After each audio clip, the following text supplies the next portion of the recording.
separated your deep ball from everybody else? My deep ball, it has a little secret sauce to it, man. Never get too high, never get too low, but just keep moving. The whole story is Carlos never beat me in any kind of sports in high school. Welcome to the Orange is the New Black podcast. I'm your host, Ace Boogie, joined by my co-host, Zim. Zim, say what's up. What's up? Is this thing on? Yes, sir. Yes, sir. Hello, world. How's everybody doing this evening? Let's get it on, man. What we talking about this evening? What's up, Bengals fans? What's up, Die Hard? All you passionate people that came to talk about some football on a Thursday evening, this is for you. Nah, that's facts. So we're here to talk about the Bengals' upcoming matchup versus the Washington football team. Kind of previewing it. It's the return to William Jackson III in a sense. We're going against our former Bengals player. There was some other somewhat related Bengals news today. Prayers go out to Carl Lawson for going down with an Achilles injury, so prayers go out to him. But this is going to be a good matchup, especially for some of the players that are currently on the team, because we're trying to get a lot of things hashed out. You talk about Darius Hodge. He's coming off of a 2-sack performance last game. We talk about your man, the wide receiver. His name escapes me right now. He's hot right now. Everybody's talking about him. Trenton Irwin. Trenton Irwin, this is an important game for him. It's an important game for the running backs. And, you know, it's an important game for the Cincinnati Bengals. But kicking things off, like after the first game that we had in Tampa, and now we've had some practices and things have happened. One thing that stood out to me this week that I'm somewhat disappointed with is the fact that Deontay Smith, I don't know if it's been official yet as we're recording this Thursday night, Deontay Smith likely may miss this game with a dehydration issue. How does that make you feel about the optics for the offensive line? I mean, it puts some people on notice that maybe, you know, on the next man up type of deal, but it does hurt because that's a guy that you want to see get as many reps as possible to see, like, does he have what it takes to do this and possibly be ready for week one. So that's a tough blow. I'm glad it's not something serious. Like you alluded to the Carl Lawson stuff that we heard earlier, that really like bummed me out because, you know, like outside of football, like that's just a good guy. And I know he was working his tail off. So really, really, really tough that he has that. But hopefully the good side out of this is that Jackson Carman gets more reps. Also, Fred Johnson is now, you know, healthy enough to play as well. So maybe we can see what he does, especially in that swing tackle role. I want to see them give him a lot of reps as well, too, because a lot of us have been saying, hey, they need to get more depth. I've saw we can get to the defense later. They brought in one guy earlier today for a workout. But aside from that, I mean, but he's not offensive line, you know. So some of the things that we were talking about, like it's looking very similar to last year a little bit, and I don't like that. And Deontay Smith was one of the bright spots. Yeah, Deontay Smith was definitely one of the big bright spots for the Bengals, especially with him possibly getting reps at the right guard position. They talked about him starting off at the left tackle position, then getting some reps at left guard. I was looking forward to him getting some reps at right guard, especially against the Washington football team. Doesn't look like that's going to happen. But as you mentioned, they did have a visit today with Noah Spence, who is very interesting because the former Ohio State player, he started off at Ohio State, transferred, used to play with, I believe, Joey Bosa. So that was interesting to see that they are looking at another edge rusher. That almost makes me wonder, you know, what the news on Osai is going to be if they are considering bringing him in. But that's interesting. Like you said, you would think that they would look for some kind of help on the offensive line. They seem to be set there.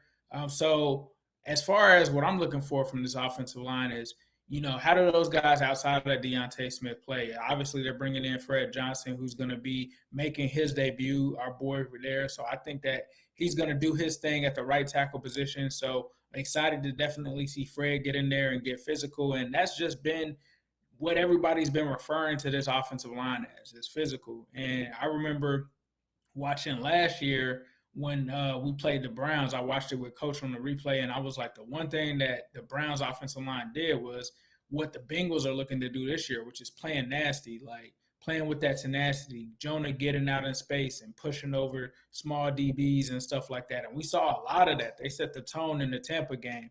So this is honestly, and you know as you live in the area, this is probably the best defensive line in football. So there is no bigger litmus test, I think, than this one that we have on Friday to see, can Mike Jordan go back into that environment and line up against the same guy that beat him last year or last season? And can they get punched in the mouth or punch them in the mouth? That's one of the things that I'm looking for to see. Obviously, they have Chase Young as well. So I'd like to see how they hold up against this defensive line in Washington. Yeah, I think for any offensive coordinator, any offensive line coach such as Frank Pollack, this is the big measuring stick to see like where your guys are at, because even in the second tier of defensive linemen from the Washington football team, like it's top tier athletes. And, I don't think anyone's thinking much about, this is where Joe got hurt at. And I've seen Fred even make some comments to say, like that really sticks with us. So I'm thinking that they're going to try to go out and play as hard as they can. But this is the true testament of, can you block in the NFL? Because we saw a buzzsaw of teams last year that we went into the gauntlet with, like the Eagles, the Steelers, and then the Washington football team. Those are three of the best defensive fronts in all of football. So this is the test. This is what we're gonna see. I mean, I went back, I watched some of the stuff from Jackson Carman. Like, it wasn't as bad as I thought it was. The first time I saw it, it really wasn't.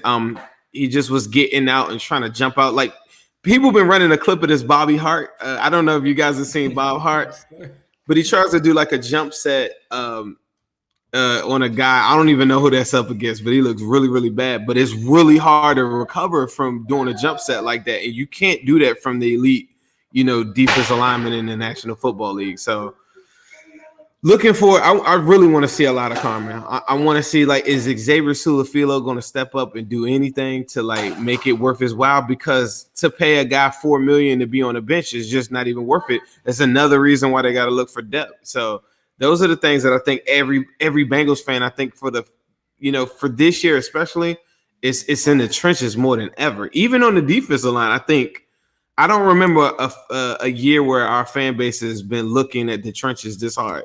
Before then it was, linebacker. At one point it was tight end, and now here we are with, like, everybody's got their eyes glued to it, including me. No, that's facts. I mean, Julian Okwara was the guy that beat him, because I made the mistake. My man Khalid Kareem, I made the mistake of hopping out there on Twitter, kind of trying to make fun of the Bobby Hart situation, saying that he getting worked by backups. And Khalid told me, like, nah, that's Julian Okwara. I think he was drafted by them in the 3rd round last year. He said that he was really a 1st-round talent. So, yeah, Bobby did get beat on that play, but back to some of our current Bengals. Go ahead. What's so crazy about the Julian Okwara? Like, that was one of the guys that I was really looking at. It kind of reminds me, like, on tape, kind of like when I added you in that post the other day with JOK. Right. He kind of reminds me of that. It's like this guy that you just see, like, bursting, like everything he does is like full force, you're going crazy, athleticism off the charts, but for some reason drops a little bit lower than what everybody thinks, and it really blew my mind. He really looked kind of like what's your guy that everybody wanted? I feel like that was the first Civil War. Is the linebacker that went out the league and he was playing with the Washington football team? Reuben Foster. Yeah. Reuben Foster. I swear to goodness, that was the guy. That was our. I think that was the very first Civil War. It's like Reuben Foster. First Civil War. Yeah. Reuben Foster versus that, and I really, like, there's a lot of guys as you guys know, well documented. John Ross, that I really, really wanted, but Reuben Foster was not a guy that I wanted. I don't know. But sorry, I got off topic. Nah, you good. So that brings up, some of the battles and some of the things that I want to see at least next game. Obviously, this will be a game where you would think the starters will play more than a series, right? So I would like to see how the secondary does against some of those receivers for Washington, Terry McLaurin. I assume he's going to play. Definitely want to see how Cheeto does. If Trey Waynes is going to play, would definitely love to see him. Definitely have to see how the linebackers are going to react. And I think for the most part, unfortunately, Trevion Williams is falling behind in this running back race, and I think he's also going to be out because he's got the hamstring injury. Our man Khalid Kareem is going to be out with a potential injury as well. So it's time for certain guys to step up. A guy that we haven't heard much of that a lot of people are talking about in the comments is Puka. We didn't really get to see much from Puka. Hopefully we can see him do something. It's going to be tough for him, man. Looking tough. It's tough with a crowded that with guys like Trenton Irwin stepping up, and then you got Trent Taylor. Am I saying his name? Okay. Yeah. So Trent Taylor, you got those guys sitting there in their wing. Mind you, Puka, they've already decided, the staff has decided that he's not going to be a running back. So he's got to make it as a wide receiver. And can you contribute on special teams? If he can't return, I think they're still looking for a gunner because Stanley Morgan is probably on the outside looking in a little bit now. But they still are looking for a gunner. But with Puka's size, you're not going to get a gunner like, a guy running down and tackling at that size. So it's going to be really tough for him. The bigger matchups, I feel like, that are going to really go down to the wire is at tight end. Because I think any of those guys get released, they're not going to make the practice squad, maybe with the exception of maybe Mason Schreck. But with the camp that Moss has had, I just don't see him saying like somebody's going to pick him up. I even saw a tight end. I was trying to think who that was earlier. I think it was the Vikings or something, but their tight end went down or he's believed to be out a couple of weeks. So, like there are teams just waiting for you to drop like a Moss if he can't beat out. So, yeah, I think Thad Moss is going to make it. I know he had a catch in the game last week. He brings something different to the table. Drew Sample didn't play too many snaps, so I can't really jump on Drew Sample for last week's game, but would definitely like to see more from Thad Moss. And Mitchell Wilcox is a guy that definitely flashed at some points, and I was a fan of his as him being an undrafted free agent. But now you guys can finally stop asking me to do Pro Wells videos. Pro Wells cut earlier. Like Zim said, that's another battle that we're gonna be tuned in for. You talked about Awuzie in this sentence, and I kind of veered off a little bit. But how about the camp that Awuzie had? I texted you the other night. I said, I don't know if it's because we had a stream of of cornerbacks that got to this point where they gave up bigger plays, and we kind of were holding on to William Jackson, like, no, like and I don't remember. I remember William Jackson looking really, really good at camp, and I remember him making a lot of different plays. And I don't know who's better. Only time will tell that. But to get Awuzie at the price point that they got him, and he's matching up with your best wide receivers, with arguably a top 5, top 3 wide receiver core in the National Football, and held his own. Aside from him and Evan McPherson, you probably be looking at those as the 2 guys that might be camp MVPs if you want to take away, I guess, Joe Burrow, coming back and making like a comeback in the last 4 or 5 practices. But I mean, Awuzie every single day of camp, like you can get the best of them because, it's just a numbers game. But the dude's been balling like crazy. So you were talking about the wide receivers. I cannot wait to see him go up possibly against somebody like Dynamic Brown. Like you named some wide receivers earlier. I was waiting for you to say Dynamic Brown because I don't know if you guys remember, there was a period where Bengals were looking at Dynamic Brown because we were scared that if you go to Penei Sewell route, the Dynamic Browns of the world are around second round. You're also going to get a good look at Sam Cosmi, a guy that I damn near stood on the table for. So to see him go up against our number ones, whoa, those are the matchups that I'm really, really looking for. Somebody in the crowd said, "Hey, what's up, Zim? Are you going to be out there tomorrow night?" You're damn right I'm going to be out there, and I'm going to be checking out. Those are the different matchups that I'm going to be looking for. So if you guys check in for me, I'll be on the Bengals side at the 50-yard line. Facts. We got a super chat here from our man DJ Mister. He says, "What's up, Ace and Zim?"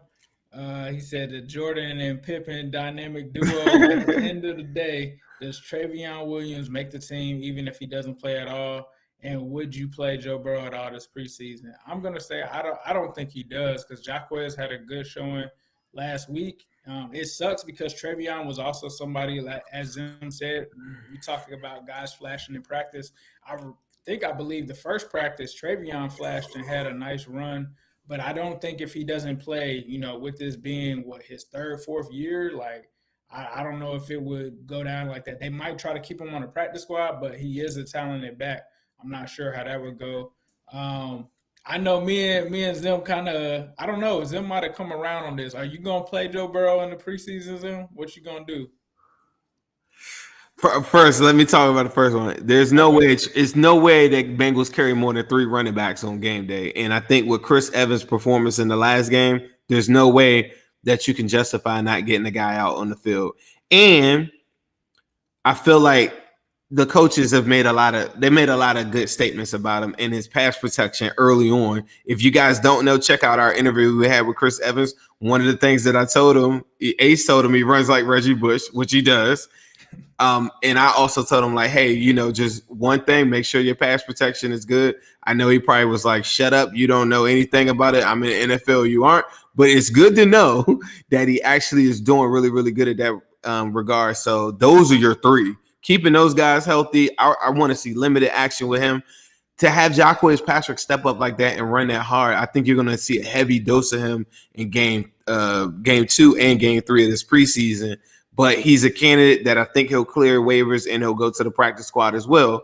And that's a guy, him and Travion Williams. But, you never know what happens. The next part of your question is, do I think Joe Burrow should play in the preseason? Based off of what I've seen in the last practice, 100% healthy. Joe comes out to the podium yesterday. He says that, like he's finally got his mojo back. He's got his swagger back. I think the players on the team are kind of motioning for him to get out there and just get a couple of reps out there.